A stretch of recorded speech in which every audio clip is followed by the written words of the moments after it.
Welcome everyone. स्वागत है आप सभी का। कैसे हैं आप सभी? तो आज हम लोग स्टैटिस्टिक्स में चैप्टर 1 करने वाले हैं और इसको अच्छे से समझेंगे। पर उससे पहले मेरा आपसे एक सवाल है, क्या इकोनॉमिक्स सिर्फ पैसे कमाने की स्टडी होती है? और अगर आपका आंसर है यस, तो आज के इस टॉपिक में आपकी सोच बदल जाएगी। कैसे? चलिए शुरू करते हैं क्लास को।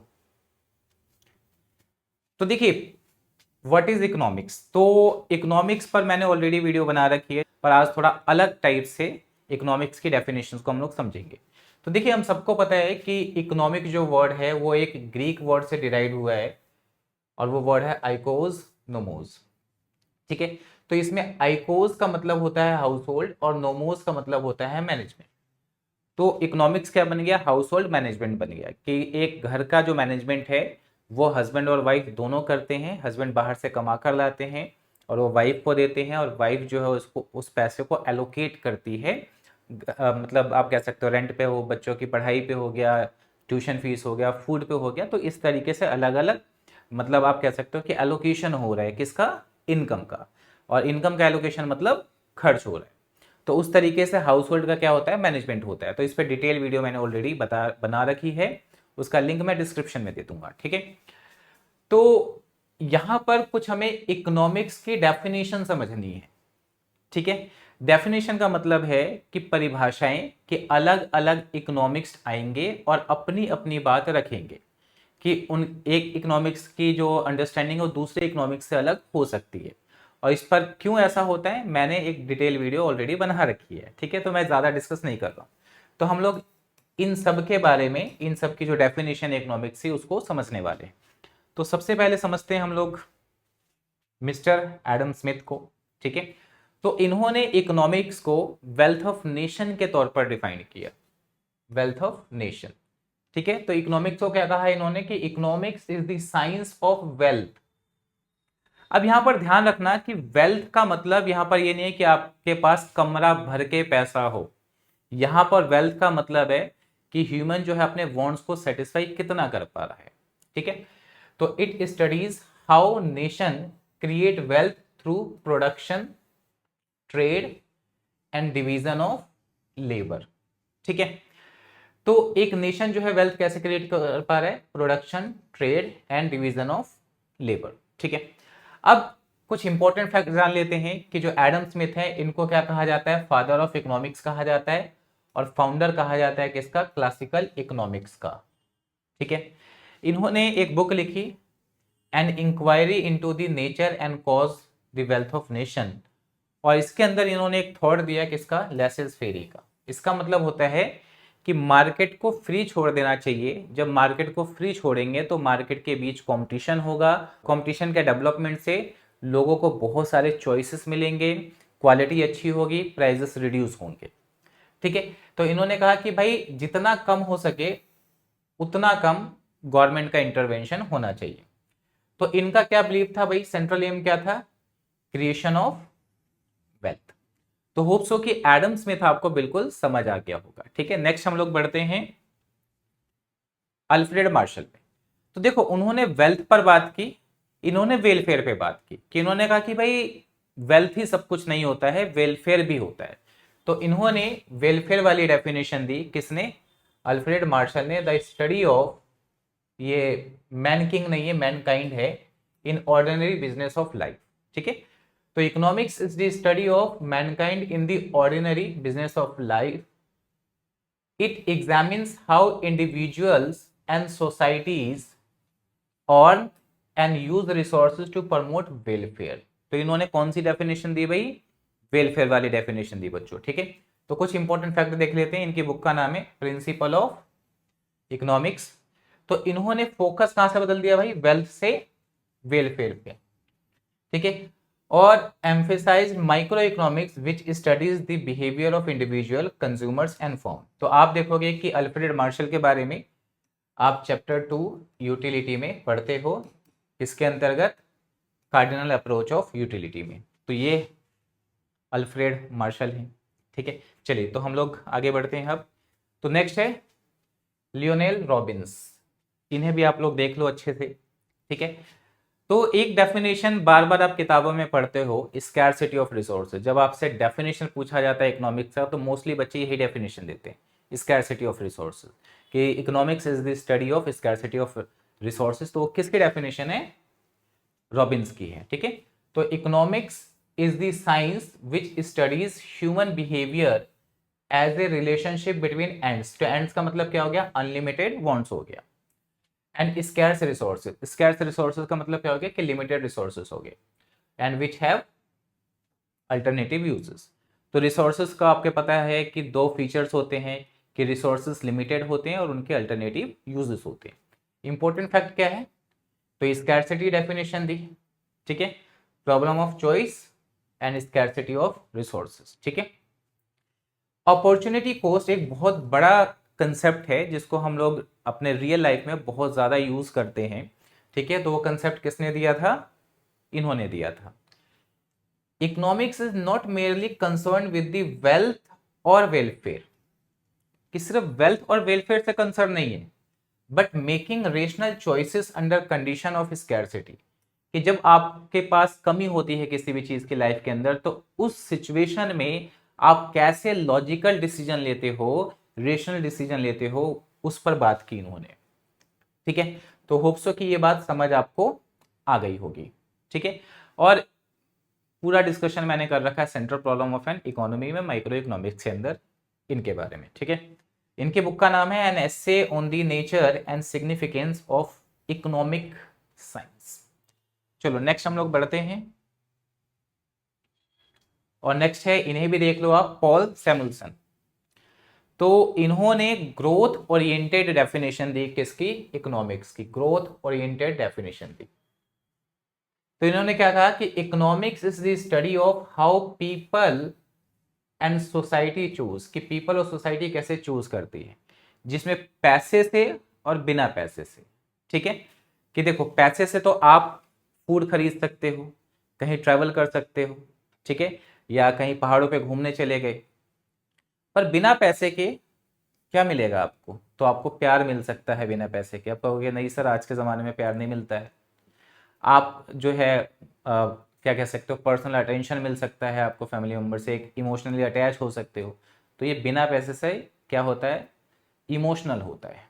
ठीक है, तो with or without the use of money to employ scarce productive resources to produce various commodities and distribute them for consumption either now or future, कि प्रोडक्शन भी हो रहा है, ठीक है, और आगे उसका यूज या तो अभी कर लो उस प्रोडक्शन का, या फ्यूचर में कर लो। मतलब इन्होंने दो बातों को जोड़ा भाई, कि क्या दो बातों को, कि माइक्रो इकोनॉमिक्स पर भी बात की और मैक्रो इकोनॉमिक्स पर भी बात की। कैसे कि देखो भाई, it included both micro economics and macro economics with the scope of economics. यहां आगे इस पॉइंट पे समझना है, recognize the importance of government intervention. देखो गवर्नमेंट इंटरवेंशन हो रहा है, कि आपको पता है कि जब मार्केट में इन्फ्लेशन होता है, अनएम्प्लॉयमेंट होता है, पॉवर्टी होती है, तो गवर्नमेंट उसमें इंटरफेयर करके उसको ठीक करती है।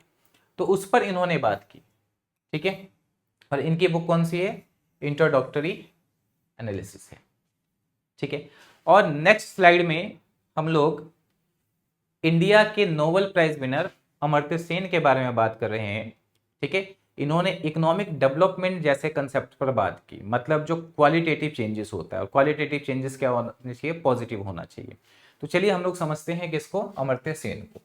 तो इन्होंने welfare of economics and social choices, तो इसी के लिए ना इनको क्या मिला था? नोबेल प्राइज मिला था।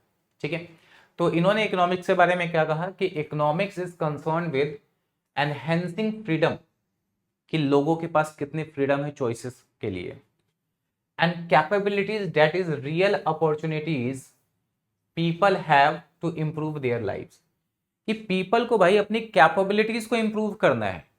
ठीक है, और अगर वो कैपेबिलिटीज को इंप्रूव कर लेगा तो उसको फ्रीडम भी मिल जाएगी, जस्टिस भी मिल जाएगा। ठीक है, तो it emphasis the importance of freedom, justice and human development in economics. इन्होंने कहा भाई पैसा ही सब कुछ नहीं है, डेवलपमेंट की भी बात की। ठीक है, कि सिर्फ फिजिकल डेवलपमेंट जरूरी नहीं है, क्वालिटेटिव डेवलपमेंट भी होना चाहिए।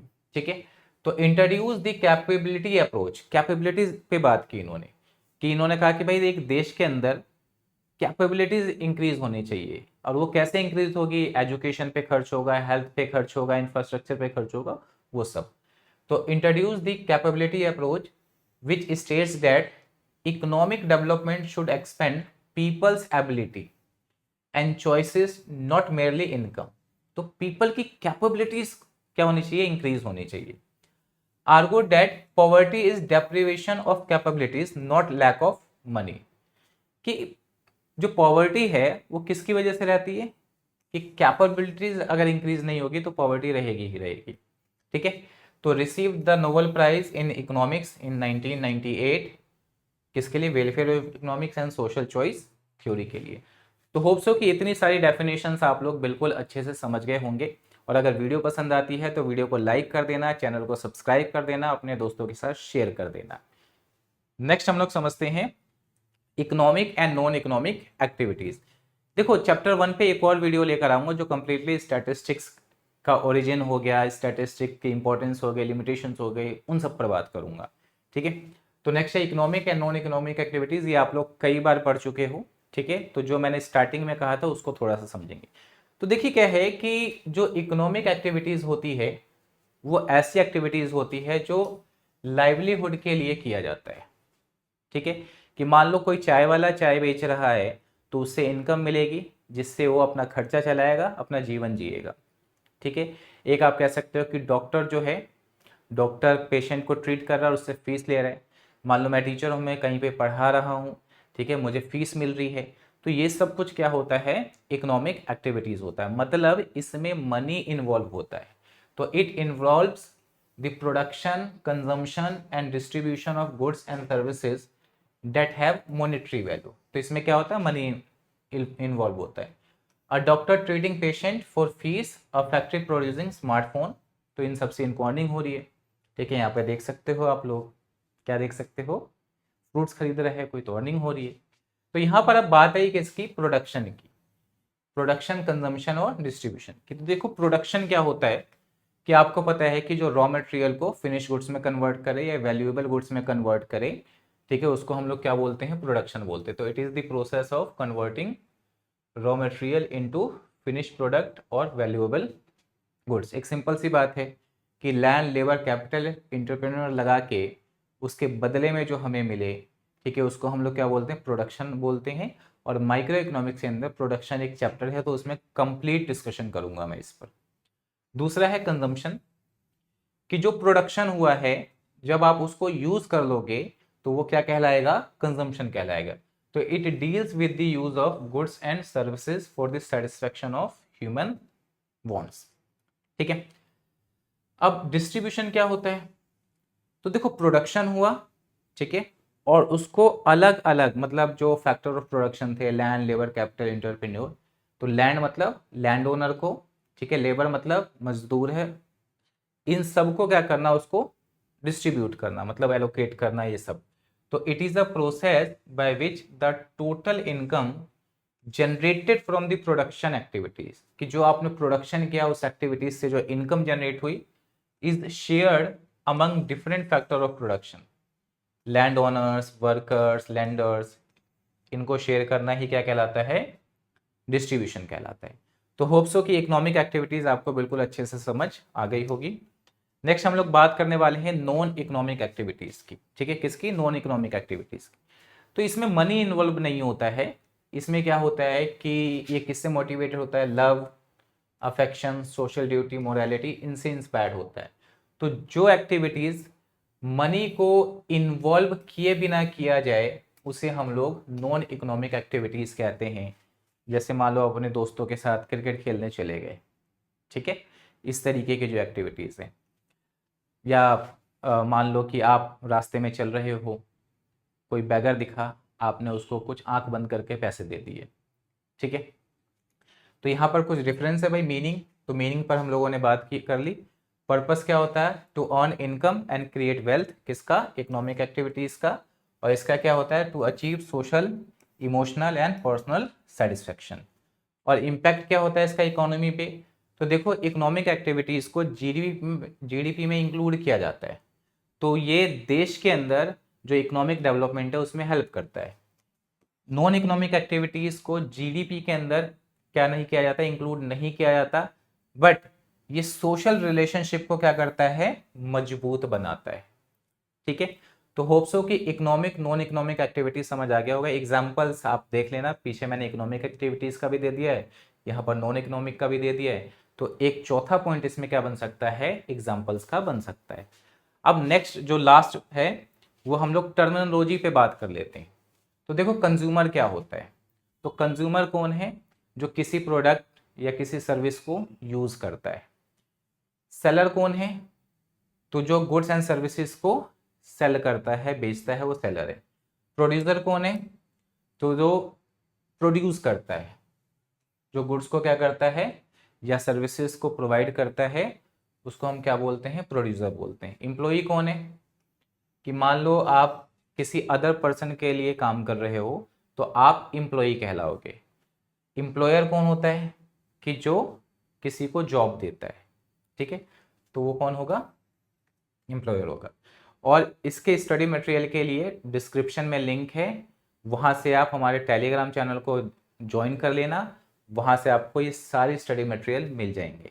तो ये थी आज की वीडियो, मिलते हैं नेक्स्ट वीडियो में। Thank you so much.